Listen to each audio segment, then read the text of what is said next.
Hey, welcome back, everybody. It's time once again to meet our community, the Hispanic business community here in Orange County, powered by the Orange County Hispanic Chamber of Commerce and Orange County's only community radio station, OC Talk Radio, with our host, Mr. OC. He's going to give you some information today. This is really stuff I don't really know about. That's right, son. We have another great guest with us, superstar community leader. Her name is Soledad Rivera. She's the manager and community relations liaison in the community for CalOptima Health, which is one of our longtime partners. And they're going to be supporting one of our huge events coming up, of course, June 29th, our Emotional Wellness Fiesta, which we will go into with special speaker, Mr. Trent Shelton. But more importantly, we want to welcome her to the show and learn more about her and CalOptima. Welcome, Soledad. Thank you so much. We're so happy to be here, and thank you for the opportunity to share this great information with the community. Yes, CalOptima is such a great, is it okay to call it organization? Yes. Great organization doing so much in the community. And I think there's a lot that we're going to share today that's going to benefit either yourself, your neighbor, or somebody that you know that can really benefit from all the services that CalOptima offers, right? Yes. And so first and foremost, as you all know that tune into our show, we like to get to know our guests a little bit here. If you don't mind sharing with us a little bit about yourself, where you're from, whatever you wish to share so we can get to know you a little bit better. Sure. Thank you so much again, and a pleasure to be with you, John. I'm originally from Santiago, Chile. As you said, Soledad Rivera is my name, and I've been in this country for over 30 years, so it is my second home. Chile? What kind of weather is in Chile? Well, right now we're going into winter. Okay. Yeah, it's the opposite that here. So it's very similar to California, very Mediterranean type of weather. Nice. Where I live, it's very close to the mountains, so you can be in the snow in about an hour, or you can be on the beach in about an hour and a half. So it's very similar in here. So. Whoa. Yeah. Yes, that is very similar because Yes. we can get to the beach and to the snow here pretty fast. Yes. Wow, that's awesome. And so 30 years you've been in the country. Yes. What all have you been involved in? What's your passion? What do you enjoy to do? Okay, so I have a background in public relations, but I enjoy working with the community. My passion is to help, and I think my passion is to do connection. I like to look what is missing for services for the community, and where do I find it, and how do I make that connection? Who has it? Who doesn't? And how do we get it to our members or our community in general? So when I came to this country, I worked in a couple businesses, run a couple businesses, and then I joined the school district when my daughter was born and she needed to start going to school. I did not understand the system. So in order for me to support her, I thought the best idea would be for me to work there. So I ended up staying at Tustin Unified School District for 17 years. Oh, nice. I work at the different schools as a liaison, so serving the community almost as a social worker and assessing language for the newcomers, the children coming from other countries, and integrating them in the community and providing additional support. Tustin is dear to my heart. That's where we have our OC Hospice, of course, healthcare company. So we've been there 15 years, and it's a great community. I never knew this, but I guess Tustin, from what I was told once, for the size of the city, it has more businesses per square foot than like any other city because it's such a small city. Yes. And there's so many businesses. People don't realize. So if you've never been to Tustin, go drive around and you'll see there is so many businesses in such a small community. As well as nonprofits. Oh, really? Yes, we I have didn't know so that. many nonprofits in Tustin Okay. as well. Yes. Okay. So after the district, I felt that I needed to learn a little bit more because I served so many students that were in difficult situations. I went and joined and managed the homeless system for the county for families. Oh, wow. So I was there for about 2-3 years, and then I felt that I needed to learn a little bit more about health. So now I need education, I need homeless, and now I needed to connect the health. And I was lucky enough to find a great job with CalOptima Health and join an amazing team with the public relations, the community relations, and be able to serve our community. So I've been very lucky to able to work with amazing agencies, but most of it be privileged to serve many families and individuals in the community. Well, now it makes sense. I've gotten to know you a little bit and met you a little bit more. We sit on the same community committee for for the Mr. Jerry Almendez, of course, superintendent, right, of Santa Ana. We've been able to run into each other a couple of times there, which is a great community leaders. helping the school district, right? Yes. So that makes sense. That's a little bit of your background, right? Yes. Being involved with the school The districts. school, I also work with, I'm a commissioner for First Five, and I was just nominated, appointed as the vice chair for the commission. So again, it's serving the community and how do we improve the outcomes for everybody with all the services we have. We have a lot, but there's a lot of people that are not aware that we have it. So how do we make them aware? How do we allow this to support the children, the families, and make their lives a little bit easier? But at the same time, we're thinking our future. This is the people that are going to be here in our future, going to run our country. Well, and that's one of the reasons why, as the Orange County Hispanic Chamber of Commerce, we love collaborating with an organization like CalOptima, so we can share with the community all the services that Medi-Cal has to offer, right? And we hope that through platforms, through our podcast, our social media, and of course our community events, that we can get the word out as far as all your services, right? So let's go into a little bit about CalOptima, if you don't mind sharing a little bit about, what it is, the services. I know before the show we talked about how many people it serves.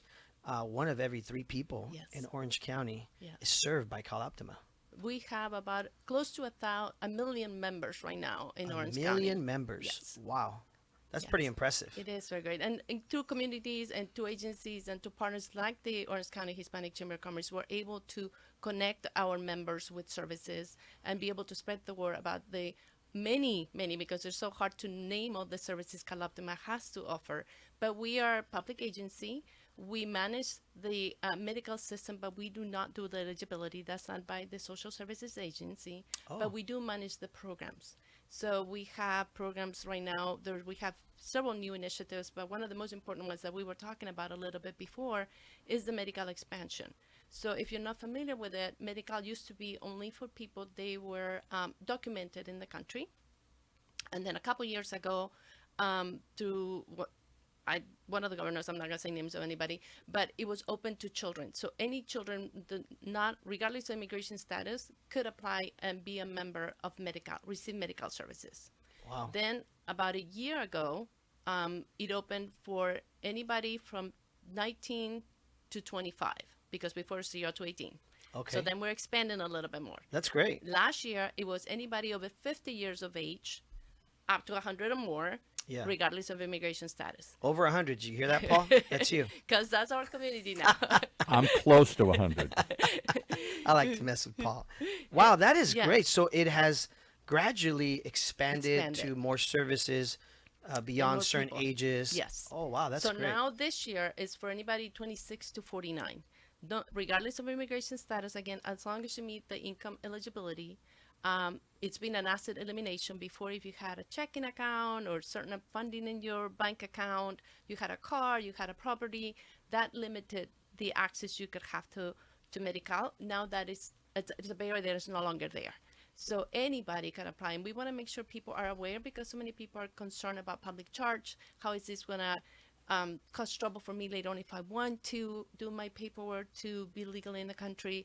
It is not. But I know there's a lot of misinformation out there. So we want to make sure people feel safe and comfortable and confident that this is services that we want to be prevented instead of ending up in the emergency room. Make sure you have the services every day, anytime you need them. And you make such a valid point, because I know growing up in Santa Ana my whole life as a kid, a lot of us, as kids growing up, were benefiting from Medi-Cal, right? And I knew our parents had these sayings or these quotes of we can only do this so long. They're going to come back and take our home, our cars. There was all this misinformation, right? And so I think it's important that we, continue to share the information that's being updated and that it's being changed, right? And like you said, it's growing in leaps and bounds. Wow, it's CalOptima isn't what it used to be.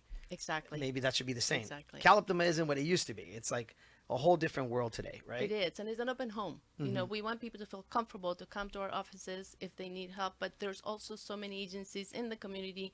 They're supported by CalOptima. They do the services as well. So if somebody needs to apply for Medi-Cal, we do a lot of events, and in every event we have people there ready to enroll in CalFresh or in Medi-Cal. We also have the You clinics. said CalFresh? CalFresh is also, which used to be EBT or for food services. Oh, okay. So that's also available. If you qualify for medical, you're gonna qualify for CalFresh because it's pretty much the same income. The only thing is with CalFresh, then there's some legal status involved, but not with medical. But I think, it's important for the people viewing or listening, even if it's not for you, maybe it's for one of your neighbors or somebody down the street that you know. Or believe it or not, sometimes our kids at school, right? I know they're out of school right now, but at school, the kids may have a friend Yes. who's having challenges with, food, right? Access to food, right? And as we all know, if a child isn't fed well, he's not going to learn well, right? It's the stomach affects the mind. It's something that has been proven and seen in studies. And so that is such a great program you offer to be able to help kids and families have access to food, especially today in this economy. It's been tough. Food has gotten a lot more expensive, right? Everything, the cost has gone up in a lot of things. So that's great that you offer that service too. It's not just healthcare, it's also access to food, right? Yes, and it's part of when you think about it, it's not just it's having fruit, it's having vegetables, it's having a variety of food. And like you said, when a child has a toothache, do you think they're gonna learn when they're sitting in the classroom with pain? They're not. So now that all the schools are requiring the vaccines and certain dental checkups, that's all available to all the children and adults now, everybody. So why not be able to access that when it's so readily available for everybody? I took a tour yesterday, actually, of an autism clinic here in Santa Ana, and they're supported by you guys. They were sharing some of the grants or the funding they give, and I got to tell you, I had never been in an autism clinic, and it changed me forever. Like, hearing and not seeing, but hearing the children, what they go through and all that. It's tough, what kids go through. And so the fact that programs like yourself can continue to fund or support, however it is, through grants or state funding, whatever it is, that is great to know. Now, as far as, events, I know that you guys are always supporting so many events.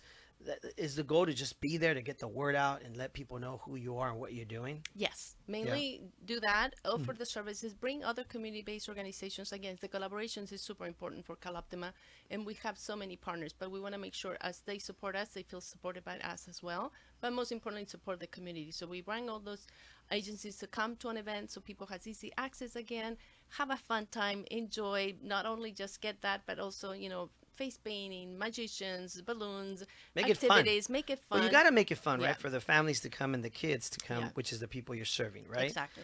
And with that, I just want to remind everybody at the beginning of the show, we mentioned our June 29th Emotional Wellness Fiesta event that CalOptima is sponsoring and supporting our Orange County Hispanic Chamber of Commerce, which is going to be an amazing event with Trent Shelton, who is an amazing speaker, writer. His book, Protect Your Peace, I think it's Yes. called, right? Just an amazing person, has millions and millions of followers.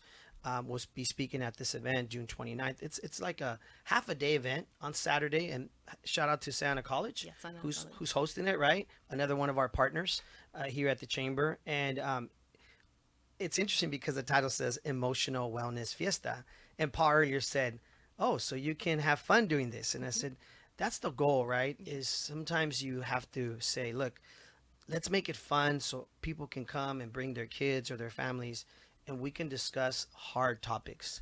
And these are tough topics right now, right? Obviously, coming out of the pandemic, the numbers are showing that a lot more, children and family are battling with different types of, mental health, or like in this case, wellness situations, right?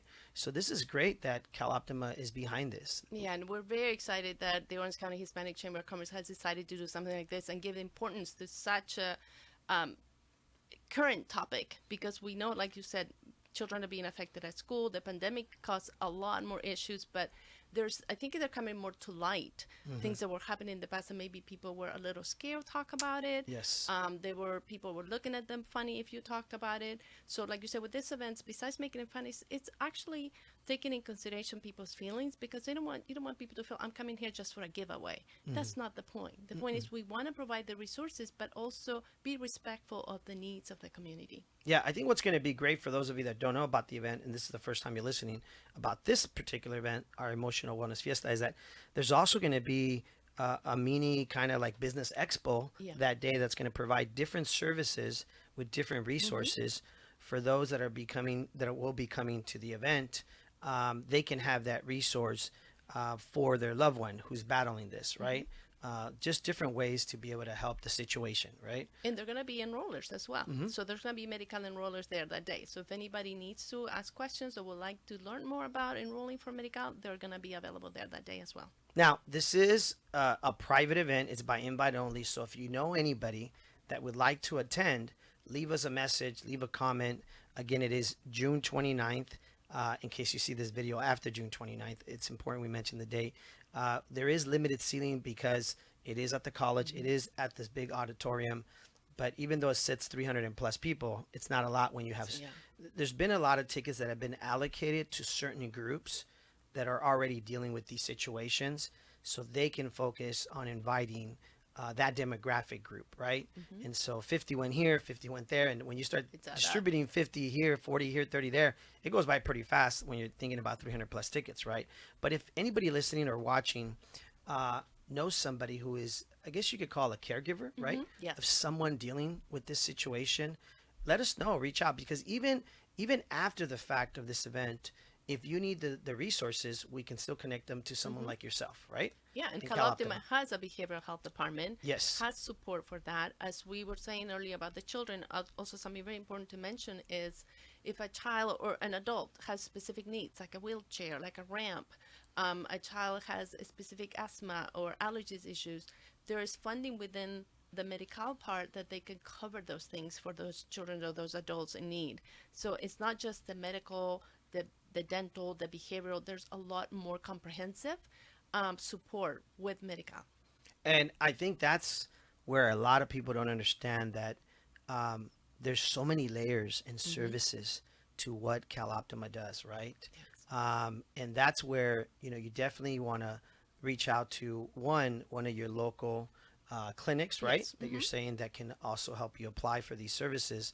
Or they can go online, I'm sure, right? Yes, we have our website. We also have customer service. There's 24/7. We have nurses lines. So we have an array of phone numbers. But if they go to our website, they could find all that information in there. So how to connect. And they're happy to answer any questions they might have.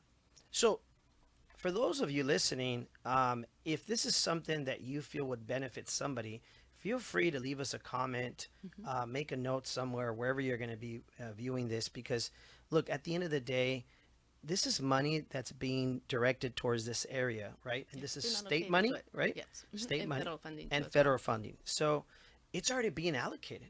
We might as well, utilize these services, right? Because that's important from your end, right? Yes. As you're being allocated these funding. Exactly. Another initiative we have right now, which we know is super important, and we'll have a distribution this Friday at our building. This is going to be for agencies. So we did one for members, but this is going to be for agencies. As you know, there's a lot of a fentanyl crisis. Yeah. And we know we want to make sure people are concerned. They think it's, the stigma. It is because I'm not a drug addict. And that's not the case. There's so many people, accidental overdoses, whether medicines are very expensive right now. We have older adults buying medication online and comes laced with fentanyl. We have children buying Ritalin because they think I need to stay awake to study, and then it comes laced with fentanyl. So it's good to have. We are distributing something called Cloxat or naloxone. Ours is a little larger. It's 8 milligram instead of the Narcan, which is 4. But we have it for all members, and now it's open to the community as well. So this Friday, we're going to have an event in our building where it's open to community-based organizations to come and get it, and then they can distribute to their members and to the community. Because at the end, it isn't whether you are doing drugs or not. At the end, it's saving a life. Yeah. Community-based, does that mean like clinics, basically? Clinics, any nonprofit organization, anybody that works with the community. So we're going to be open. There's a link for them to register so they can come and they can take as many as they want, because we want to make sure it's available. So we're working with different cities, colleges, schools, districts, again, nonprofits, homeless shelters. that they're going to come and receive it. And in every event that we have now, we also have a distribution. We provide a little bit of a video for people to learn, because people get scared. If I administer, oh, am I getting in trouble? So it's a Good Samaritan law in California. That's not going to affect you. It doesn't do anything if you give it to somebody who's not having an issue with an overdose. Nothing happens.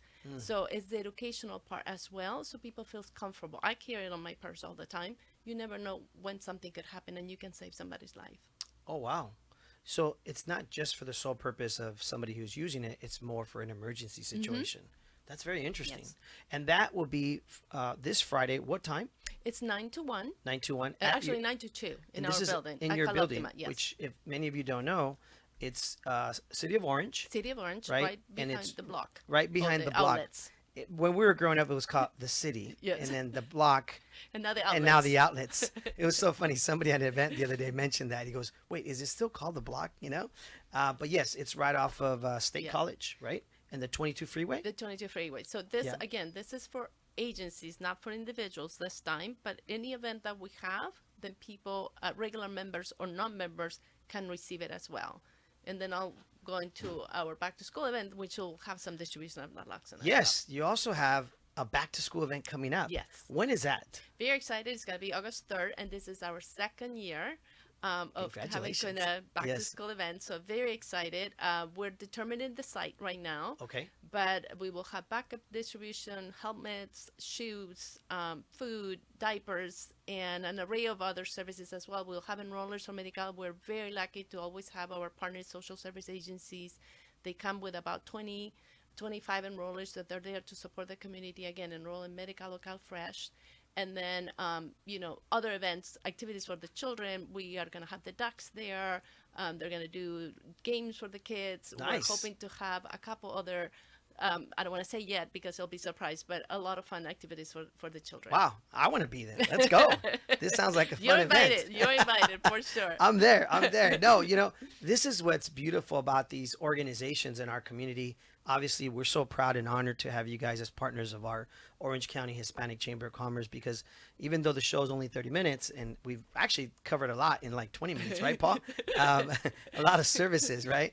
But that's what it's about. It's about you, the listeners, you, the viewers, learning about all the services that CalOptima has to offer. Paul has a question. Go ahead. Can I mention one that somebody came in on one of our other shows last year and talked about that I would never associate with CalOptima? CalOptima is a health organization, but one of the things they do for the health of the community is help people. Is it housing assistance somehow? I don't understand the program exactly what you do, but that's a new initiative that you guys have taken on. Yes, it's called CalAim, and it's going to have another name as well. And we do It's have called what? CalAim. CalAim. So that's this. Okay. It used to it's be a that? longer. It has a longer name, but Okay, that's the it. short that's version the short of it. version Okay, of it. CalAim. Okay. And so within CalAim, we have 14 different programs, and 3 of them had to do with housing. Oh, wow. And one of them has to do with housing navigation. So if a family is going through a rough time with either losing their home or they were already in shelter, so they get connected with an agency that can help them navigate the system. It's very hard to talk to the landlord and look at what you can qualify for and the applications you have to do. So there will be a navigator to help them assist with that. There's a housing deposit. So within that program, they can pay for the deposit for the housing, and then housing stabilization. So you have somebody working with you for up to a year, making sure you can maintain. So they look at your budget as a case manager. So it could be somebody, again, we have case managers within CalOptima, but most of them are subcontracted with agencies. They have the experience in working on the housing. But all those different initiatives that we have are related with the social determinants of health, because we know, in order to be healthy, you have to live in a place that is safe. Mentally as well. You have to have good food. You have to have a job. You have to have clean water. So we have to look at all those things. And CalOptima is looking at the person as a whole, not just, you need a doctor, and that's all we're going to look at. I thought that was amazing, because you're really looking at health in a bigger vein, sort of like the events coming up that you're talking about. It's not just about, I need a doctor to fix something. I'm sick, or I've got a broken leg or something here. And that's a big part of it. Medical expenses are skyrocketing, but it's your mental health. Housing has become very tough. Let's be real. I mean, housing has become very tough for many people. The cost of it, right? it's just skyrocketed. Everybody wants to live in Southern California, Orange County. I often tell this to my boys because we live in Irvine, but I grew up in Santana, and I always give them that, old school dad talk, right? Yes. Like, you're very lucky, son. You have no idea. Like, you're very fortunate to live in Southern California. Everybody wants to live here. Most everybody wants to live in California, period. So not only that, but you live in Southern California, and now you live in Orange County. I remember when I went off to Chico State to college, graduating from high school, and I lived in Santana, right, during the 90s, right, which was some tough areas, some tough times financially, right, considered low income at the time. I don't know what it's considered now, but I remember going to college, and I was up Northern California, and I get to college, and everybody's asking everybody, where are you from? Where are you from? Where? And I remember telling somebody, I'm from Orange County, and they're like, oh, you live with the rich people. And I'm like, excuse me? I'm like, I'm The from real Orange County. Yeah, I was like, I'm from Santa Ana. I'm like, what are you talking about, right? And they're like, no, and at the time there was a show on TV called The OC. Oh, yes. Right, in the 90s. So it featured all the people in Orange County, in Newport Beach and the nice areas, Laguna Beach, all these areas, right? Yeah. So when I was off to college, they thought I was like wealthy, rich or something, right? And I'm like, well, there is some areas that are not as, affluent, Yes. but they're very expensive. But today, when you look at it, it doesn't matter No, where doesn't you are in matter where Orange you are. County. I mean, Santa Ana homes are up high. Everything's gone up, Yes. right? Even if you rent a room. Yeah, yeah, Just And a how do room you, rental is and super how do you stay expensive. healthy if you have no home? Exactly. exactly. And then just thinking about the stressor of Yeah. thinking that you're going to lose your home. Yeah. Where are your children going to be? Are you going to be in the car? Can you park the car? All those things just create, it's just a domino effect of things happening to you and your family. I recently learned something that I didn't know for many years, and that's how you're determined if you're considered low income or homeless or something like that. And I remember speaking, I think it was somebody, a city council, a mayor, somebody mentioned this to me. And I didn't know that in Santa Ana there was this high percentage of considered homeless kids, because what's considered homeless is if you're a child who doesn't have your own room, a place to study, a place to sleep, a place to have do your home, which a lot of the homes in Santa Ana or apartments, right? A child may not have these things, right? Because there's so many people living in one house or whatever it may be, or the home is very small, right? They're considered under that poverty level because of the fact that they don't have the resources, right? They don't have a place to go study, a place to have a good night's sleep, right? Things like this. And I was like, wow, I never thought about that, because you think, oh, that person, that child and that family is in that home. Well, not if the home is a little box, and the And they're child. sleeping in the living room, Yeah. and everybody's, and that's the difference a little bit. And I don't know if we have the time, but I'll explain. We got time. We got about 5 minutes. So there's a definition of homelessness that is different by the educational code than by HUD. Oh, interesting. Yes. So the Housing Urban Development has a definition of homelessness, means you have it's a place not meant for human habitation. So if you're in the street, you're in your car, you're in a parking lot, you are any place like that under HUD, you're homeless. The educational code said if you're double up, triple up, like 2-3 families living in, that could be considered maquinivento, which is what's the educational code or law, I want to call it. It's not a law, but it's called for the education, and those children are considered homeless. Which, if you have a family that is 2 or 3 families living in a home, HUD will say no, they're not homeless because they do have a roof. Wow. So that's interesting. the How it's discrepancy we defined. have right And now. do you qualify then under this educational code for any help? Only by the schools, not by county. Like you won't receive a voucher. You won't receive because you're not considered homeless. But the education, yes, they can support you with anything related to education. So if they need to go to a field trip and they have the money, then the school will pay for that. So here's the real question we talked about beforehand. You do so much for so many, and yet so few really understand it. Is it the complexity of the system, or is it just lack of knowing where to go and what to do? You were talking another one, emergency Medicare And I think and it other also, sorts of things. I think it also has to do, and you can obviously touch more on it, so that is the fact that until most recent, I think the city or the community has gotten more involved in helping these families who may have not had access to internet, right? Yeah. They don't have cable, right? So it's not like you can communicate with people on, let me send them an email.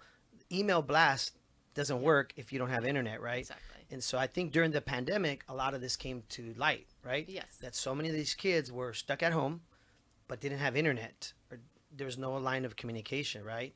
And so, I mean, you can share more on that, Yeah. right? It's difficult to communicate with certain communities when they don't have these resources. These resources, So, yes, the- how should we communicate with you? How do you want people to reach out and learn more about you? Is it through you? Is it through the website? Is it through community events? All of that? all of it, everything you name. We have our customer service lines. They can respond to it. They can connect with us. They can go to the events. They can connect to the agencies. And I think, like you said, that's a little bit what's the confusing part too for many families too, because you don't want the families to have to repeat their story 20 times every time they go to an agency. It's true. And so you're trying to be trauma-informed care so they don't have to do that. But at the same time, that's what we're trying to build, a system that is a little bit more fluid. So if you go to one place, you should be able to connect that family with all the services they need. So give us that's some what we're working sites on. and numbers, your number, other numbers. What do you want to give out here? Well, no personal numbers. It's okay. Take it easy, Paul. Give us your personal We don't cell want phone. everybody calling poor Soledad. She's going to get a million texts as she walks out of here. A million phone I really get a lot of She's calls. like, Paul, take it easy. There's a 1-800 number you call Yeah. when you go to the website, So, right? yes, exactly. There's a 1-800 number at the website. We're for talking sure. about a million people already being So serviced. give us some numbers. Give us some places to go here. Where do we go? Give us a phone number. Well, Our website. You go to the website, yes. right? You go to our website. All the numbers are listed Which there. is what? That's where What is the website? the CalOptima.org. Okay. CalOptima.org. That's what I was Yeah. looking for. Yeah, sorry. CalOptima.org. Yes. Okay. You know, I just want to really quickly share that these services do matter. And if you really think about it, the people on the other side of the table,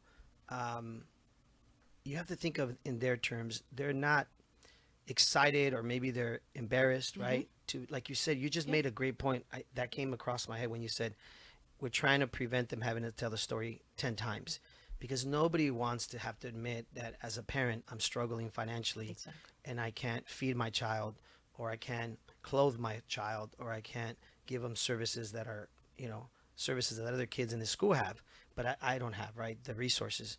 And so you made such a great point when saying we want to prevent from parents having to tell us the same thing over and over, because it may be hard for them emotionally, right, and mentally. It's hard on a parent that, hey, for whatever reason, I can't afford these resources. So thank you for all that you're doing. Thank you, CalOptima. Thank you, Medi-Cal, and all the other programs, because, it is something that is needed. It is much appreciated.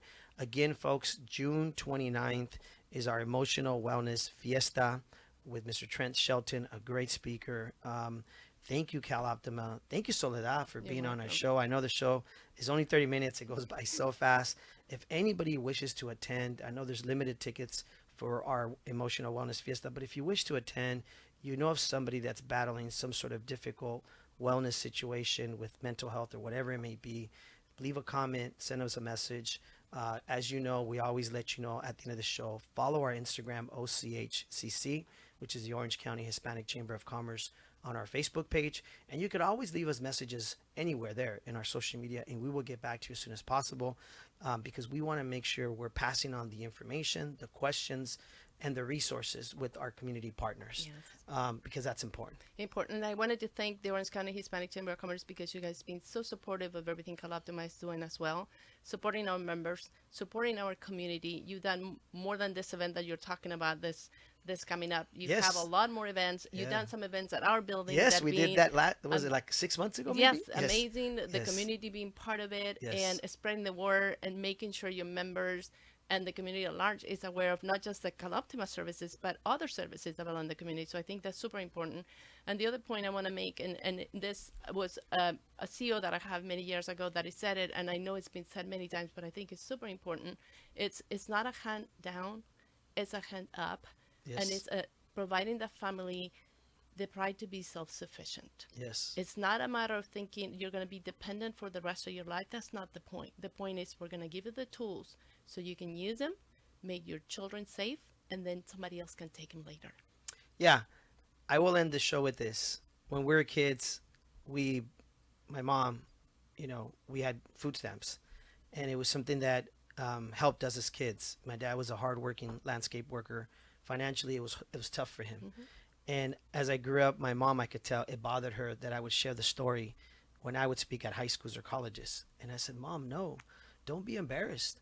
Like, this is a great story that we grew up on a service that helped me and us get by in life. I went out to college. I got a degree. I got a career. Now I'm a vice president of an organization. We own our own business. Like, if you really think about it, I'm the result of services like these that benefited kids like us in Santa Ana, who at the time, and maybe today still, are low-income communities. And so I have to tell that story, that it's okay.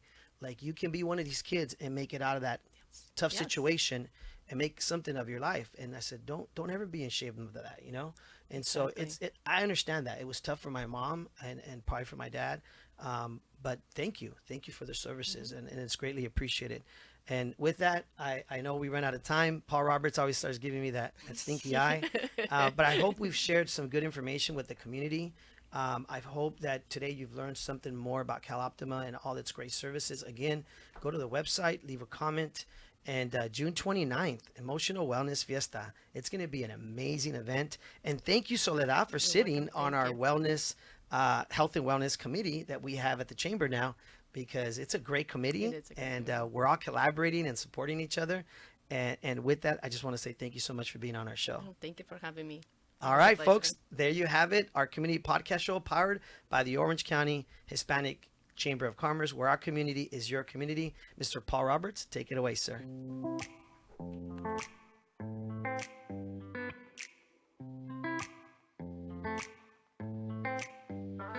Well, there you have it. Another good reason to tune in each and every time to meet our community, the Hispanic business community here in Orange County, powered by the Orange County Hispanic Chamber of Commerce and Orange County's only community radio station, OC Talk Radio, streaming live from our studios here at the University of California, Irvine's Beale Applied Innovation Center.